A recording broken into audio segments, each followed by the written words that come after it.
Saya dari Prodi PIAU 1D. Saya akan merangkum atau meringkas UAS dari makalah yang sudah maju setelah UTS.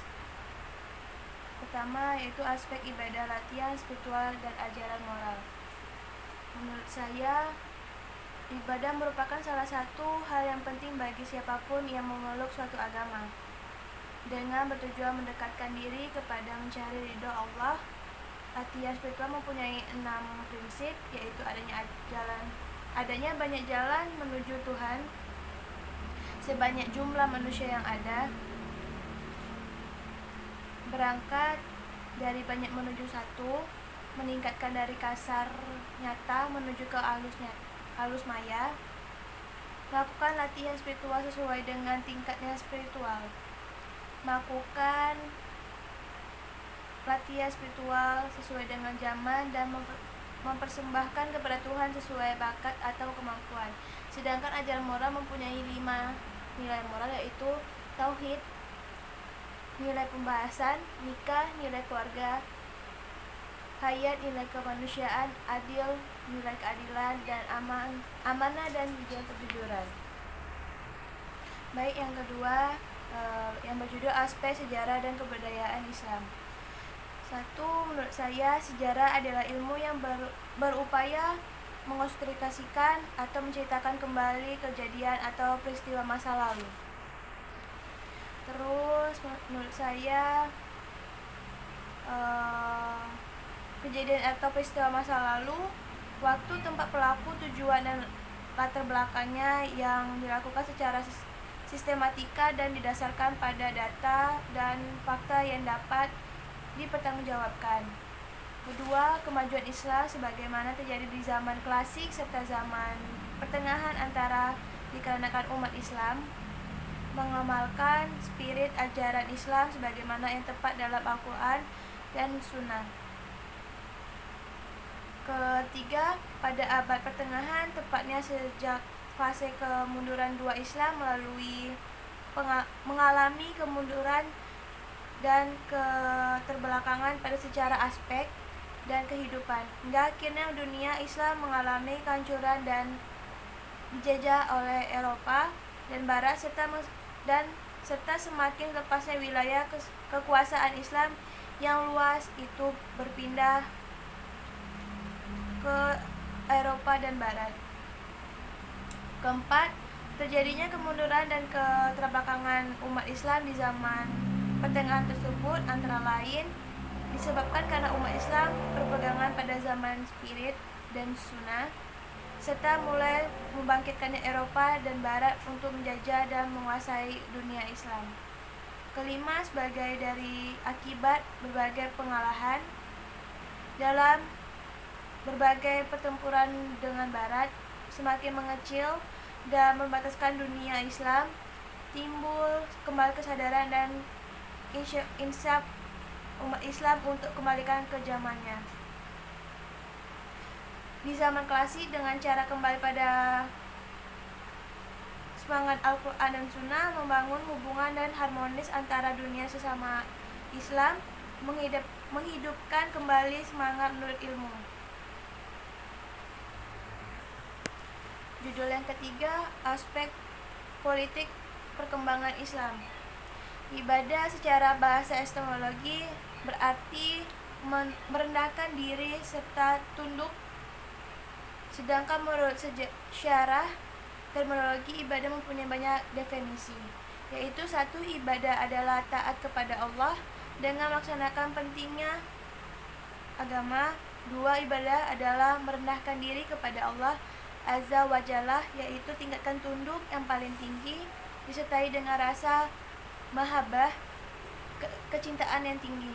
3. Ibadah adalah mencangkup seluruh apa yang dicintai dan diridhoi Allah Azza wa Jalla, baik berupa ucapan atau perbuatan yang zahir maupun yang batin. Yang ketiga ini merupakan definisi yang lengkap. Aspek ibadah mempunyai macam-macam ibadah, yaitu 1. Ibadah asas, merangkum soal-soal akidah dan keyakinan kita kepada Allah para malaikat, kitab-kitab rasul, hari pembalasan, ketentuan dan ketutupan Allah yang baik atau buruk. Itu termasuk rukun iman. Kedua, ibadah cabang, yaitu bertalian erat dengan meliputi perkara mentajaskan, menyelenggarakan jenazah, menenangkan jihad, membangun ketanggangan pendidikan, pembelajaran atau mewujudkan percobaan ekonomi Islam. Ketiga, ibadah umum, itu hal yang merupakan pelaksanaan mubah. 4, latihan spiritual dengan perilaku ritual keagamaan seperti ibadah, tetapi tidak hanya beribadah, melainkan juga melakukan aktivitas lain didorong oleh kekuatan spiritual. Ajaran moral dalam Islam. 5 nilai moral Islam dikenal sebagai 8 perintah Tuhan versi Islam, tercantum dalam Al-Quran. Dalam surah Al-An'am, Allah menyebut sebagai jatahnya luas, mustaqim. 1. Tauhid, nilai pembahasan. 2. Nikah, nilai kekeluargaan. 3. Hayat, nikah kemanusiaan. 4. Adil, nilai keadilan. 5. Amanah, nilai kejujuran. Judul yang selanjutnya yang berjudul aspek pendidikan dalam Islam, yang dapat disimpulkan pendidikan sebagai usaha pembina dan mengembangkan pribadi manusia dari aspek-aspek rohania dan jasmania yang harus berlangsung secara bertahap. Pendidikan Islam diartikan sebagai usaha mengubah tingkah laku individu dalam hidup pribadinya atau hidup kemasyarakatan dan kehidupan dalam sekitar melalui proses pendidikan. Pada hakikatnya, pendidikan adalah proses yang berlangsung secara kontinu dan berkesinambungan. Berdasarkan hal ini, maka tugas dan fungsi yang perlu diemban oleh pendidikan Islam, manusia seutuhnya yang berlangsung sepanjang hayat, sebagai aktivitas yang bergerak dalam proses pembinaan pribadi muslim, maka pendidikan Islam memerlukan asas atau dasar yang dijadikan landas kerja. Oleh karena itu, yang terpenting dari pendidikan Islam dalam Al-Quran dan hadis sunnah Rasulullah, aspek pendidikan Islam ada 3 macam, yaitu 1. Aspek akidah. Dalam dunia pendidikan, aspek akidah sering disebut dengan aspek kognitif. Dengan demikian, secara etimologis, akidah berarti kepercayaan dan keyakinan yang benar-benar menetap dan melekat di hati manusia. Kedua, aspek akhlak. Dalam dunia pendidikan sering disebut aspek efektif, yaitu keyakinan agama, kesadaran moral, dan bertanggung jawab sosial. Ketiga, aspek ibadah. Dalam dunia pendidikan, aspek ibadah sering disebut dengan aspek psikotomologi, kecakapan psikomotor, ialah segala amal jasmania yang konteks dan mudah diamati baik kuantitasnya maupun kualitasnya karena sifatnya yang terbuka. Judul yang selanjutnya, aspek dakwah Islam. Ilmu dakwah Islam mengandung pengertian sebagai suatu kegiatan dakwah baik dalam bentuk lisan, tulisan, tingkah laku dan sebagainya yang dilakukan secara sadar dan berencana dalam usaha mempengaruhi orang lain serta baik secara individual maupun secara kelompok agar supaya timbul dalam dirinya suatu pengertian, kesadaran, sikap dan penghayatan serta pengalaman terhadap ajaran agama sebagai message atau pesan. Prinsip-prinsip dakwah Islam mempunyai 6, yaitu 1.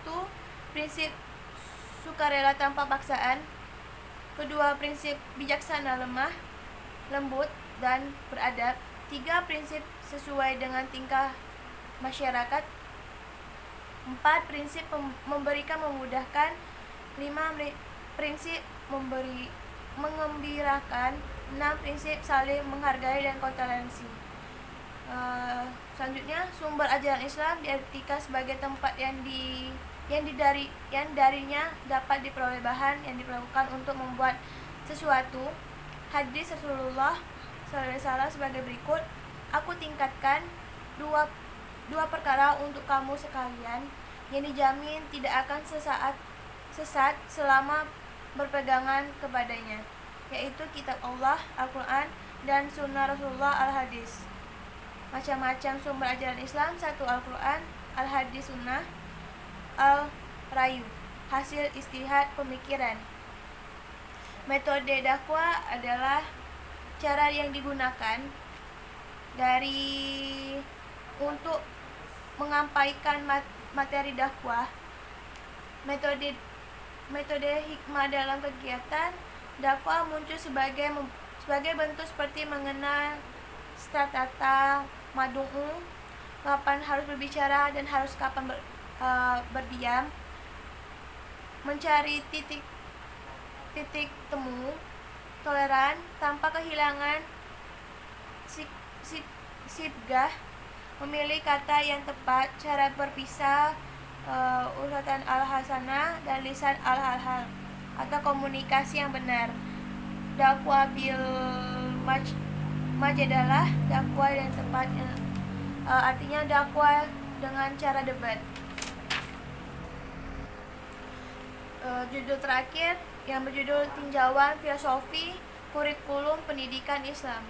Filsafat pendidikan Islam banyak berperan dalam memberikan alternatif pemecahan berbagai macam problem yang dihadapi oleh pendidikan Islam dan memberikan pengarahan terhadap membangun pendidikan menuju dua arah, yaitu arah perkembangan konsep filosofi dari pendidikan Islam yang secara otomatis akan menghasilkan teori-teori baru dalam ilmu pendidikan Islam, dan kedua ke arah perbaikan dan pembahasan praktek dan pelaksanaan pendidikan Islam. Itu saja yang dapat saya simpulkan dari beberapa materi makalah yang sudah saya rangkum. Sekian dan terima kasih. Wassalamualaikum warahmatullahi wabarakatuh.